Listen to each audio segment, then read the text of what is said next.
So here's what I want to go through so we have a really good idea about what you need to know regarding your score and where we need to be going, okay? So if you look on your College Board dashboard, all right, and you click on your PSAT score or whatever comes up, at the very bottom, I believe there's a thing that says selection index. Let's just look and see, make sure that I'm right. So the PSAT NMSQT probably is the one. No, maybe not. No, I'm just trying to figure out where your scores are. So go to wherever it is that your scores are. Getting your scores right there. View scores. View PSAT scores. There you go. View PSAT, and that's National Merit Qualifying Something Test. Okay, and it gives you your score, and we're going to use that page too. But go down to the bottom. I thought there was a selection. Okay, keep back up. I thought there was something that said selection index score. How about click the score for PSAT, and it's the National Merit Scholarship Qualifying Test. That's what that stands for. Now scroll down, and maybe that's where the selection index right at the top. There you go. Okay, so I want to talk to you about how the selection index is calculated and what it gets used for. I mentioned this at the meeting, okay, but I want it to be clear about what it is you need to do with your scores for now and how to improve them for October, okay? I want you to know that the typical, and these numbers change, to become a National Merit semifinalist in the state of Florida, it's usually in the 217, 218, and up range, maybe 216, okay? So if you become a National Merit semifinalist, you have to have a minimum selection index of about 216, 217, okay? Then, and I'm talking about when you take the test in October, okay? To be commended is usually to the 210 area. All right, so if you're at about 210, then you would be in the commended range. Now, most of you aren't even close to that right now, and I mean close, I'm talking about 1 or 2 points. That's when I say close.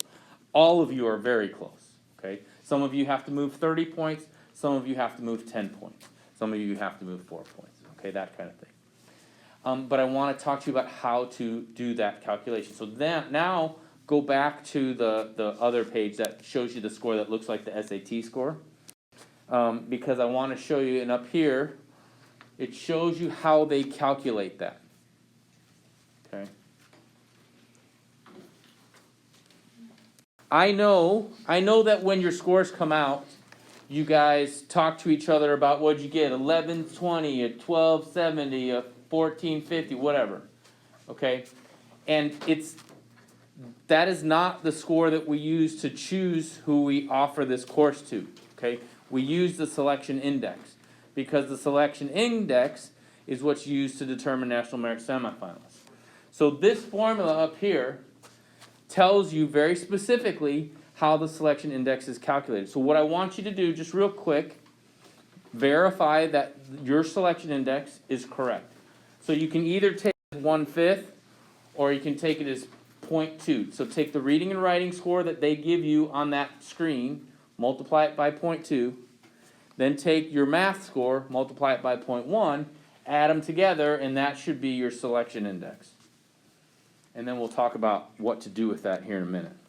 That's dumb. So reading and writing counts twice as much as math as far as they're concerned. Now, we don't make the rules, right? I don't make the rules, you don't make the rules. These are the rules. And so, for example, this is an example I'm going to show you.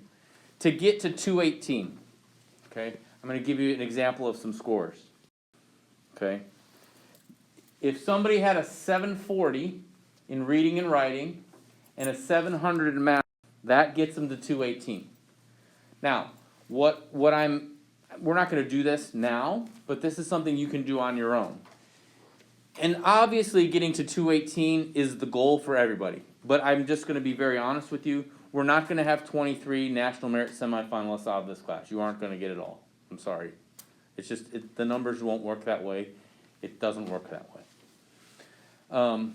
But in years past, we've had anywhere from 7 to 10 who have been either semifinalists or commended.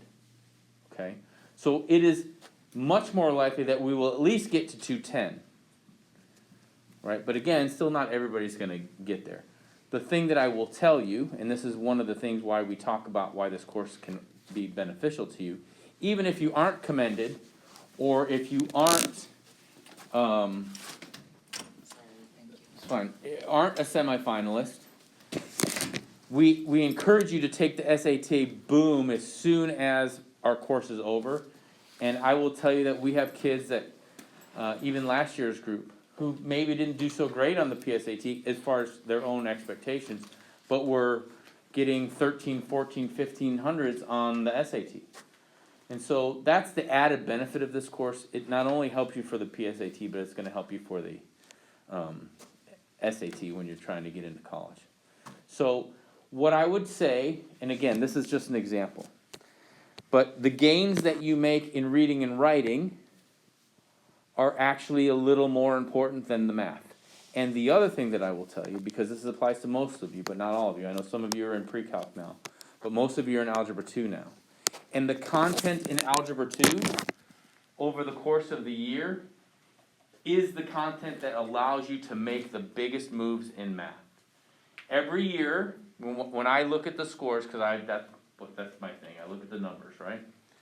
Every year when I see what the kids did as 10th graders versus what they did as 11th graders on the PSAT, the math scores always jump more than the reading and writing scores. They always jump more. And it's not because I'm the best, at teaching this course. It's because the content in Algebra 2 allows you to make that move bigger. But that big move in math that gets made is tempered by the fact that reading and writing is worth twice as much as the math, okay? So I'm telling you all this just to keep it in mind. Not that you have to do anything with it. If you want to try to play with your scores and go, okay, what if I went up this much in this and this much in this? How could I get to 210 or 218? But it's something to play with if you want. I want to be clear about why we look at that. Because in the normal social life of a teenager, when these scores come out, you guys don't even know what this is to look for. Like you wouldn't even, why would you? You look at the score that pops up in big bold and says 1320, and you're going to tell your friends, what'd you get? What'd you get? Right? So understand that as far as this course is concerned, we're worried about this number. That's the number we're worried about. Obviously, the two numbers that make up that score that pops up big on the dashboard is where this number comes from. So indirectly, we are focusing on this and focusing on this. But just so you're clear that that's what that's all about, okay? Are there any questions about that?